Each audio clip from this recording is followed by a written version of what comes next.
everybody! My name is Wesley. I'm Amber. And I'm Megan. And today we are doing our third episode of our podcast. This one is on basically mosquito resistance and alliance with the Contras. What happens when a revolution claiming to liberate the people ends up fighting them? In our last episode, we looked at the rise of the Sandinistas and their promise to transform Nicaragua, but revolutions don't unfold the same way for everyone. For some, liberation can feel like control. Along Nicaragua's Caribbean coast, the Mosquito people have long maintained their own cultural and political autonomy. But as the Sandinista government began to consolidate power, that autonomy came under pressure.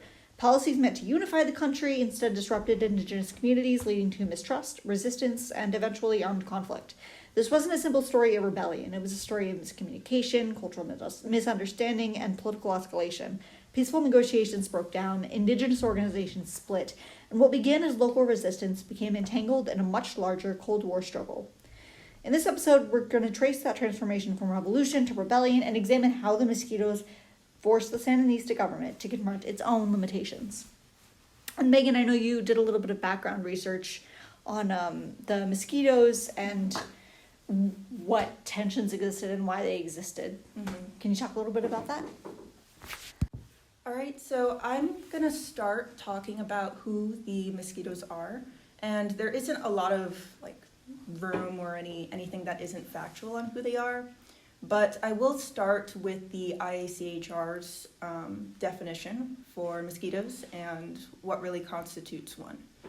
So according to their 1983 report of November 29th, they specifically say that the mosquitoes are the largest indigenous group on the Caribbean coast of Nicaragua and Honduras. Sometimes it is referred to as the Atlantic coast as well. And they're a distinct ethnic and cultural group with their own language, of course, and their own tradition shaped by extensive interaction with both Europeans and Africans. And the mosquitoes have a unique Afro-Indigenous cultural identity as well.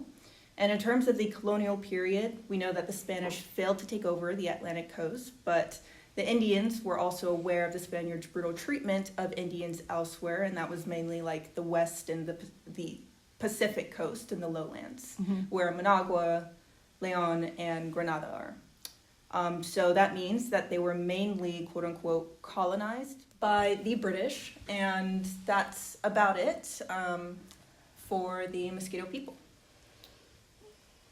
And what brought them to, I don't know, a revolutionary mindset, I guess? I mean, we talked a little bit about this last episode, but just to recap.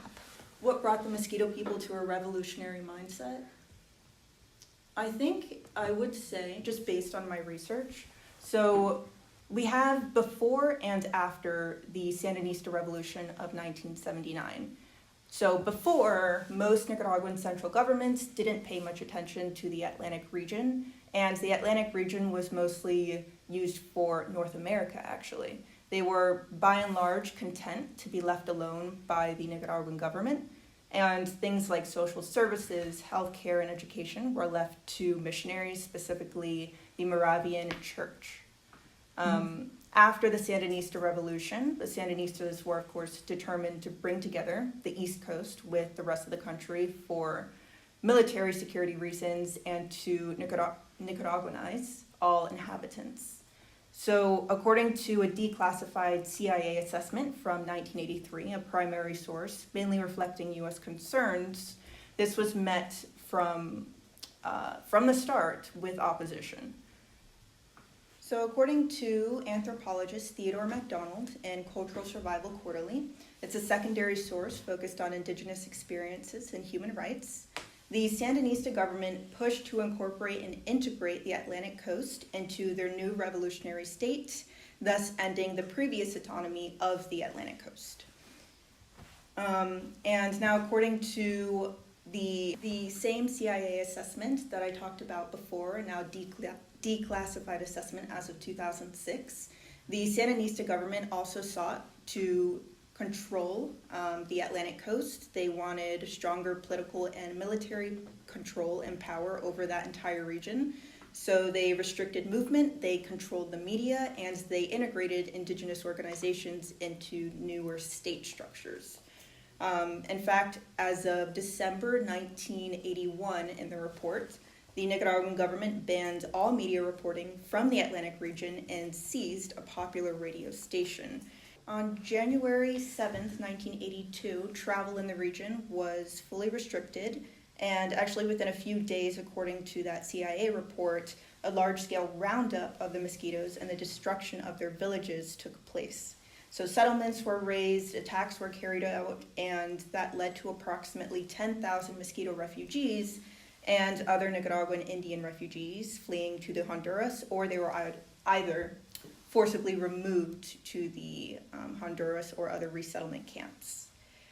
And also from the same CIA assessment, according to one Nicaraguan mosquito who had crossed into Honduras, there were 5 main detention camps that he had seen from his eyewitness testimony. They were essentially tent camps with only primitive support facilities and some conflicting reports on barbed wire fences.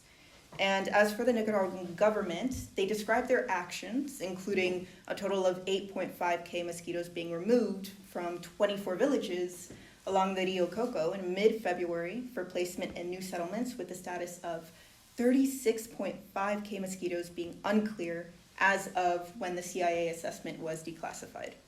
So, again, the Nicaraguan government described their actions as part of a long-term plan to improve the living conditions of the mosquitoes and to protect them from counter-revolutionaries and insurgent activity around the Honduras as well. So, complete obliteration of the villages was apparently a top military security priority for the Sandinistas. They amplified action to prevent the infiltration of anti-Sandinistas from Honduras and to protect one of their military ports for equipment and supplies. That's kind of interesting that they wanted to protect the mosquito people from like counter-revolutionary ideas, because that's like exactly the language that was used towards other indigenous people earlier. Like, they're not smart enough to make their own decisions, and they're being co-opted by these revolutionary, or in this case, counter-revolutionary ideas. So according to the 1983 IACHR report findings, in fact, the Sandinistas said that those who kill and oppress the Indians are the Somosistas, or the counter-revolutionaries, and they also said to pay no attention to the lies of other groups. But the Indian people claimed that they would not be deceived, that they know nothing of the existence of such alleged anti-Sandinista armed groups, but they have experienced oppression and bombardment of their communities, the mass killings of their brothers by the soldiers of Sandinismo. It's so interesting that they're passing the buck. And what you said earlier about like their actions really reminded me of the Acts of Genocide Commission for Historical Clarification source that we just read, because that pretty clearly meets the definition for genocide. Like, they're destroying the land and trying to wipe out the people. Regardless, yeah. Yeah. And according to a 1982 Time magazine report, Moving the Mosquitoes, it's a secondary journalistic source based on field interviews and eyewitness testimony. One mosquito refugee, his name is Roberto Vidal Poveda, an 18-year-old mine worker. He stated to a correspondent, James Woolworth, "During the night, the Sandinistas took us out and started to kill us, one by one. They made me stand by the river, but I jumped when they started to shoot. 2 bullets hit me in my arm. They shot me as I swam.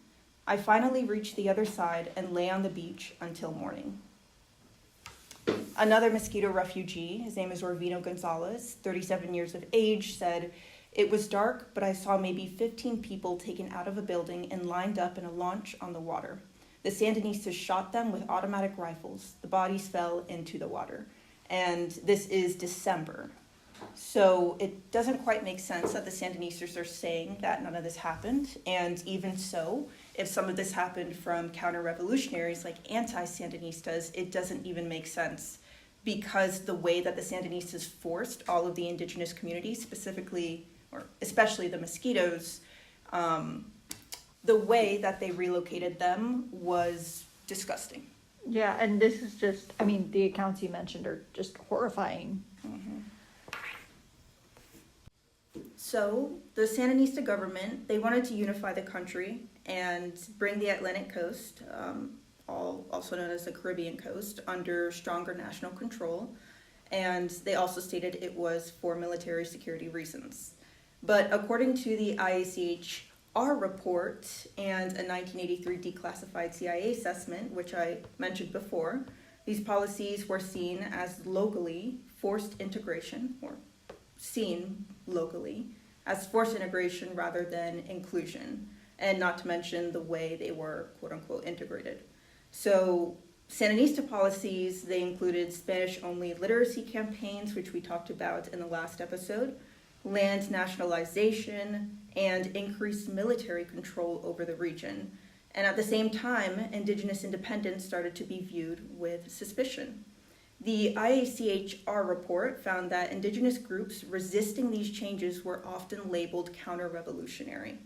So instead of being seen as cultural communities with their own autonomy, they were increasingly treated as political threats simply for their desire of wanting to exist freely, like they did under the Somoza regime. Not to say that's a good thing. The fact that these counter-revolutionaries encompass like members of the former Somoza regime and people on the Mosquito Coast, it's like very strange bedfellows that they have the same goals. Mm-hmm. And this is where tensions really start to rise. So one of the most controversial policies was forced relocation that I mentioned before, with the two refugees who talked about how they were relocated when Sandinistas basically burned their homes, they murdered people, forced marches, they killed civilians or drowned them during river evacuations. So this was all especially at the Mocoron camp in Honduras with all of the refugees. But again, that was one of the most controversial policies. And in the early 1980s, the Sandinista government relocated thousands of Mosquito people from villages along the Rio Coco near the Honduran border. According to the ICHR and CIA reports, entire communities were moved inland under military supervision, and villages were destroyed as part of a broader security strategy that we were talking about before, once again related to a port that they wanted for their military security and for their supplies.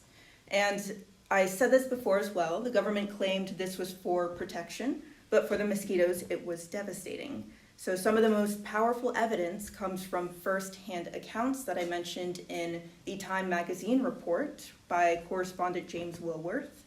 It was the 18-year-old mosquito refugee and then the 37-year-old farmer, Orvino Gonzalez. So now, whether every detail is debated or not, these accounts are supported by multiple sources, journalism, human rights reports, and government documents, all pointing to widespread violence and displacement. Now, moving into breakdown of trust, we have that according to the IWGIA, the International Work Group for Indigenous Affairs, and their published analysis from Michael Redesike and Robin Schneider, the early relationships between the government and Mosquito leaders began with cooperation, but they deteriorated again for autonomy. And according to the same analysis, the autonomy demands were increasingly interpreted through a political and security lens rather than a cultural one. And we had also seen that indigenous partners, such as the Misu Rosada, they started off as partners, of course, but as tension grew over land, language, and local governance, the state began to view them as politically unreliable, leading to their take on possible counter-revolution pressure on the Atlantic coast. And honestly, it's clear that according to both the IWGIA and the IACHR, the Sandinista revolution's attempt to build a centralized national state failed to understand indigenous autonomy as distinct from a political rebellion. And as a result, communities that initially engaged with the revolution were gradually pushed into opposition. Thus, the revolution failed to understand ethnic autonomy, turning allies into opponents. Yeah, so as Megan mentioned with the Missouri SATA, I guess I'm going to kind of talk about, the emergence of it and then the escalation and then into, aligning with the Contras. So to understand why the Atlantic coast picked up arms, we do have to look at the organisation that started it all, which was Missouri SATA. The name itself is actually an acronym for Mosquito, Sumu, Rama and Sandinista together. And initially, actually, this wasn't an insurgent group. It was a massive social and political movement that intended to bring Indigenous voices into the new revolutionary government. In the early days after 1979, there was actually a spark of hope, and Indigenous leaders believed that the revolution's promise of liberation would finally include them. They wanted a seat at the table to discuss landholders and resource rights. However, that seat was never truly offered. So the transition from a political movement to a guerrilla force didn't happen overnight. It was the result of a total breakdown in communication. As Missouri Sata began to push for more control over their own territory, the Sandinista leadership in Managua grew suspicious. They viewed Indigenous demands for land as a threat to national sovereignty, or worse, a CIA plot. So the turning point came in early 1981 when the government arrested the top leadership of Missouri Sata, including Stedman Fagoth and Brooklyn Rivera. During these arrests, violence broke out in coastal towns like Prizapolka, where several people were killed. For the people of the coast, this was the moment the mask fell off. They realised that peaceful negotiation was no longer an option, and if they wanted to protect their villages and their way of life, they'd have to do it by force. So following these arrests and the subsequent crackdown, thousands of Mosquito people fled across the Coco River into Honduras, and it was in these refugee camps and border zones where the resistance fractured and militarised. This led to the formation of Missouri, the armed faction. While Missouri Sata tried to maintain a political identity, Missouri became a dedicated guerrilla army. They began organising raids back into Nicaraguan territory, utilising their deep knowledge of the swamps, rivers and jungles of the Atlantic coast, terrain that the Sandinista army, mostly made up of soldiers from Pacific cities, struggled to navigate. So the central point to remember here is that this was not an immediate or a natural rebellion. The indigenous peoples of the coast did not wake up the day after the revolution and decide to start a civil war, but the resistance people of the coast, civil war. The resistance escalated only after every peaceful door was slammed shut. The Sandinistas treated the coast like a frontier to be conquered rather than a partner to be heard, and by arresting these leaders and meeting protests with bullets, the government essentially built resistance themselves. They turned a social movement into an armed insurgency through a series of tactical and cultural blunders. And then by the mid-1890s, the border between Nicaragua and Honduras became one of the most volatile zones in the Cold War. But for the Mosquito fighters, this really wasn't about the global struggle between communism and capitalism. It was about the river and the forest and the right to exist on their own terms. They were caught in the crossfire of empires, but their motivation remained local, defensive, and deeply rooted in the collapse of those early negotiations. So then, moving on to the kind of the escalation and how that kind of happened. So basically, the Mosquitoes became involved in the broader conflict in Nicaragua. Sorry, can we just cut that bit? That me switching between the two scripts was like, yeah. So to start, it's important to define the Contras. So the Contras were a US-backed rebel group who were fighting against the Sandinista National Liberation Front government during the Cold War. Now, at first glance, this might seem like the Mosquitoes simply joined an anti-communist rebellion, but that is actually very misleading, as I will talk about. So the evidence I will bring forward does suggest something more complex, and that the Mosquito largely aligned with the Contras for practical reasons and not for ideological ones. So just to give a little bit of context into the Cold War, the United States viewed Nicaragua as a potential second Cuba and was deeply concerned with containing the spread of socialism in Latin America. And because of this, what began as a regional and indigenous conflict became absorbed into a much larger geopolitical struggle. So the Mosquito conflict was reframed internationally, not as an indigenous struggle over land and autonomy, but as a global anti-communist rebellion. The CIA has its hands everywhere, I guess. Precisely, yeah. So this reframing is crucial because it distorts the motivations of the Mosquito people themselves. So another key factor that drove this escalation was the Sandinistas' government policy of forced relocation in the early 1980s. So thousands of Mosquito people were moved inland away from their traditional lands across the Atlantic coast, which led to mass displacement, communities fleeing to the borders as mentioned before, and the creation of these refugee camps, which, as I said, became sites of militarisation and recruitment. So rather than joining the conflict out of ideology, many Mosquito were pushed into it through displacement and just the need for protection. So this is where the work of anthropologist Philippe Bourgeois becomes really useful. So in his writing, The Mosquito of Nicaragua, Politicised Ethnicity, Bourgeois argues that mosquito mobilisation was deeply rooted in ethnic identity, as I've said, rather than Cold War ideology.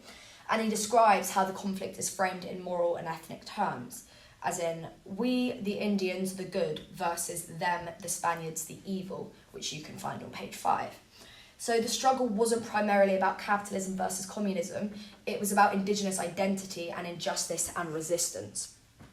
Bourgeois also introduces a second important idea, what he calls the psychological legacy of oppression. The mosquito had long experienced exploitation, marginalisation and cultural denigration. This created what he describes as a kind of internalised racism, where communities had been consistently placed at the bottom of society.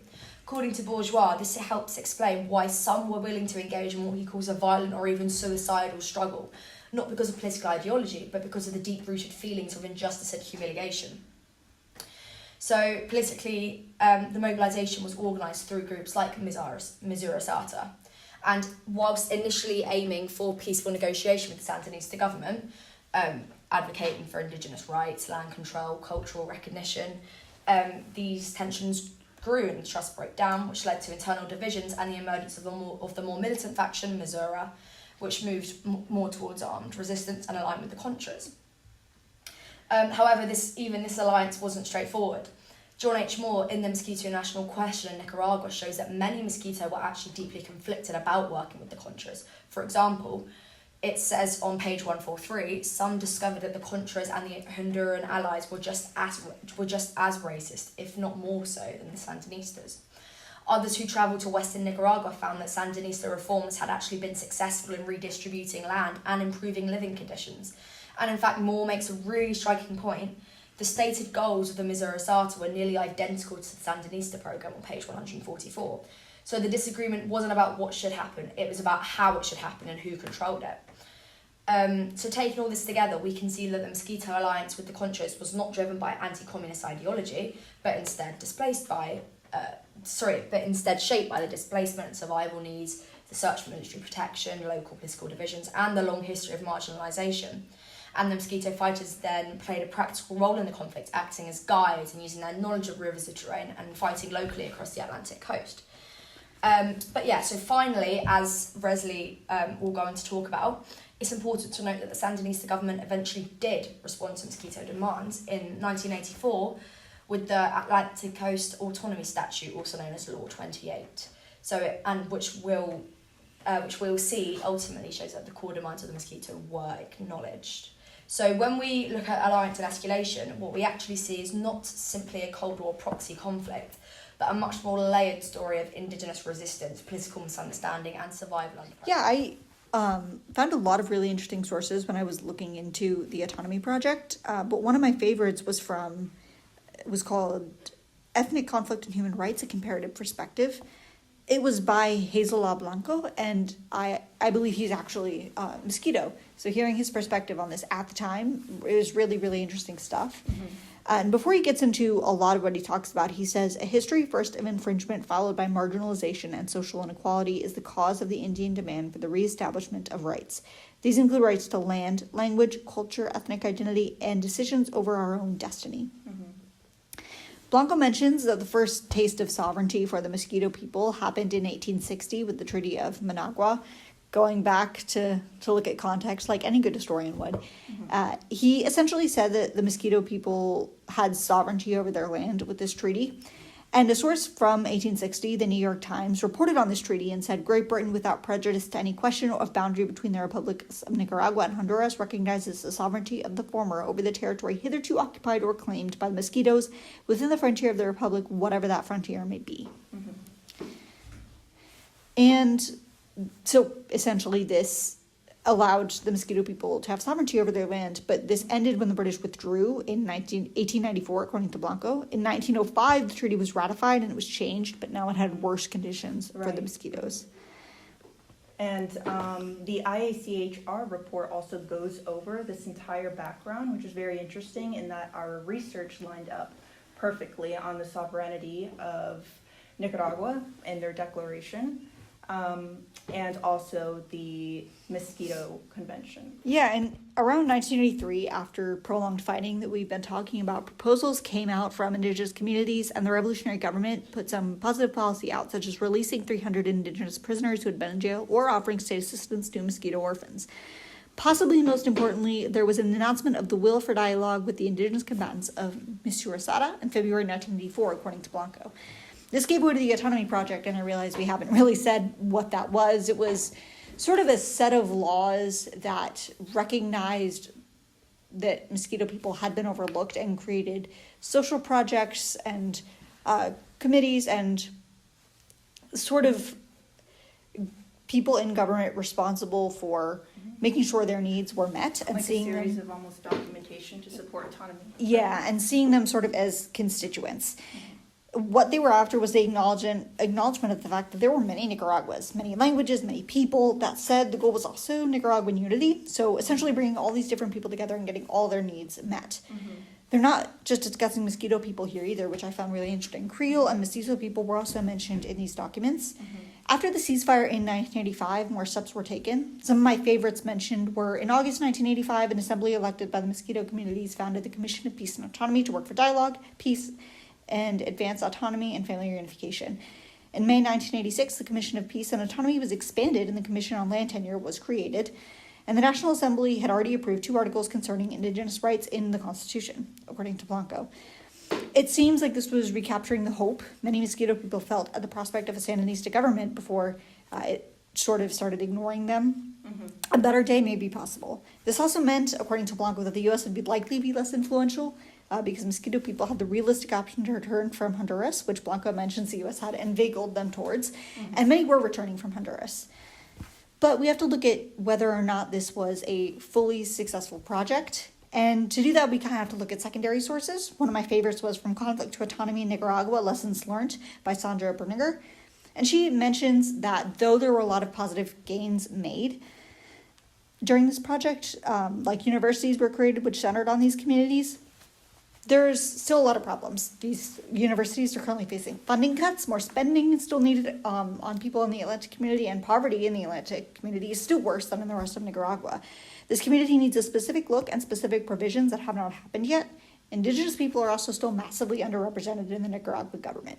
So there's still a long way to go, but I want to end on a quote from Blanco. In the midst of this reality, faced with these obstacles, our decision remains nonetheless the same: to advance Nicaragua, united towards our goal of autonomy. Herein lies our future. I think that's a really good way to show the hope that is present in this project. And it's a good reflection on all of the positive gains made. And there's still a lot to be done, and hopefully this project will have positive ramifications in the future, and these issues will continue to work to be resolved. So, as shown by our speakers and researchers, it's clear that the mosquitoes didn't win a total victory, but they certainly changed the course of revolution. Through resistance, both political and armed, they forced the Sandinista government to confront a reality it had initially ignored: that national unity cannot come at the expense of cultural and regional autonomy. The 1987 autonomy law that Resley spoke about marked a major turning point. It recognized Indigenous land rights, language, and self-governance, something that had been denied just years earlier. But this reform didn't emerge from goodwill alone. It was a concession shaped by conflict, pressure, and the persistence of the mosquito people. At the same time, their struggle became entangled in the broader Cold War, something that Amber had spoken about, complicating what was, at its core, a local fight for autonomy and recognition. Now, what does this tell us about revolutions? It tells us that even movements built on ideals of liberation can fracture when they fail to understand the diversity of the people they claim to represent. And when they do, change doesn't come easily. It has to be demanded. But one question still remains. Autonomy was granted on paper, but did it actually work in practice? And that's it for our last episode of In the Shadow of the Revolution. I'm Megan, I'm Resley. and thank you for listening. Yeah. This has been a really fun project. I'm glad we got to do it.